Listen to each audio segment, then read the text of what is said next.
Bonjour à tous, bienvenue sur la chaîne Échecs et Pédagogie. Salut Romu. Salut Laurent, salut à tous.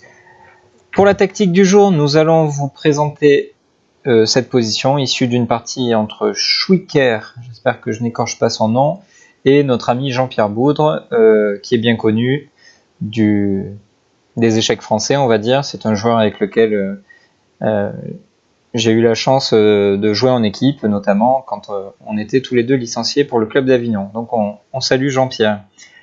Comme d'habitude, mettez en pause la vidéo à ce moment-là et essayez de voir comment l'adversaire de Jean-Pierre a résolu cette situation. Donc, comme d'habitude, on va essayer de voir un peu ce qui attire l'œil et quels sont les signaux que la position nous envoie. Donc, on voit que le roi noir est d'ores et déjà attaqué par la tour G4 qui est placée en face de lui. Le pion F5 exerce une pression également sur le pion G6 qui est défendu par la tour et le roi.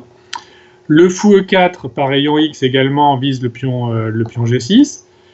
La dame D2, elle est un peu loin de l'aile roi, mais quand même, grâce à sa longue portée, vise la tour H6 qui est le principal défenseur du roc noir.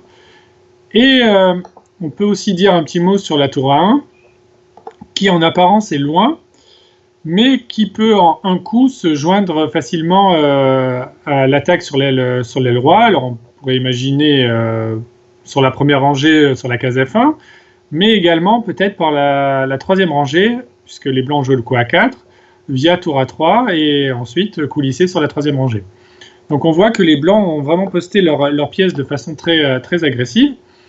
Et donc le roi noir se retrouve relativement esselé. Et donc le pion G6 représente vraiment la cible privilégiée des noirs, la cible des blancs, pardon, qui est mal défendue par les noirs. Je vais y arriver. Donc ici, le coup spectaculaire qu'il fallait avoir trouvé est le coup dame prend H6. Élimination du défenseur.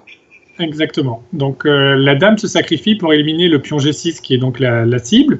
Donc là, les noirs n'ont pas vraiment le choix, ils doivent accepter la dame, sinon ils ont perdu une tour pour rien. Et maintenant, tour prend G6, échec.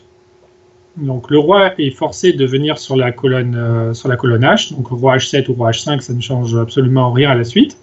Donc par exemple, le roi H7. Et donc, qu'est-ce qu'on a obtenu grâce à ce sacrifice de dame ? On voit que le roi est bloqué sur le bord de l'échiquier sur la colonne H, grâce à la tour G6 pardon, qui est fortement implantée sur cette case, soutenue par le pion F5. Donc il suffit de faire intervenir la dernière pièce à l'attaque, à savoir la tour A1, on en parlait tout à l'heure en début de vidéo, et on l'imagine bien venir sur la case H3 pour faire un mat de l'escalier, et donc c'est exactement ce qui s'est passé dans la partie. Les blancs ont joué tour A3 pour menacer tour H3 mat, qui est imparable. Et Jean-Pierre, avec les noirs, a abandonné. A logiquement abandonné, ouais. Je vais juste ouvrir une petite parenthèse parce que on s'en est pas rendu compte. On a tellement été impressionné par cette vidéo, par cette position en préparant la vidéo qu'on a oublié de regarder le coup roi H5. Il y a quand même une petite précision à apporter parce qu'après tour A3, les noirs pourrait espérer par tour prend E4 venir couvrir l'échec et mat, puisqu'après tour H3 échec, il y aurait tour H4, mais maintenant il y a un formidable mat avec un pion grâce au coup G4. Bon voilà, parfois on arrive à tout voir, parfois on s'en rend compte en cours de route, donc vous voyez, c'est un petit peu d'improvisation. Donc merci Romu pour toutes tes explications. Je pense que même si on n'avait pas prévu ce coup roi H5, tu nous as bien décrit les signaux, et ici c'était vraiment ce qui était le plus important pour aller dans la bonne direction.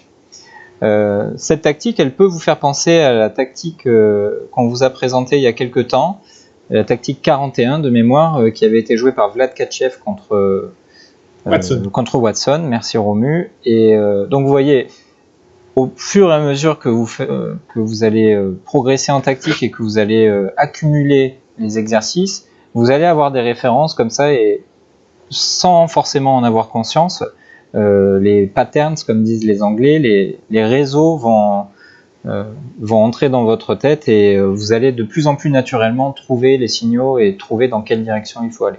Donc on vous encourage à continuer à nous suivre et à faire vos exercices quotidiens. N'hésitez pas à liker la vidéo, à la commenter, à partager avec vos amis et à vous abonner à la chaîne comme d'habitude.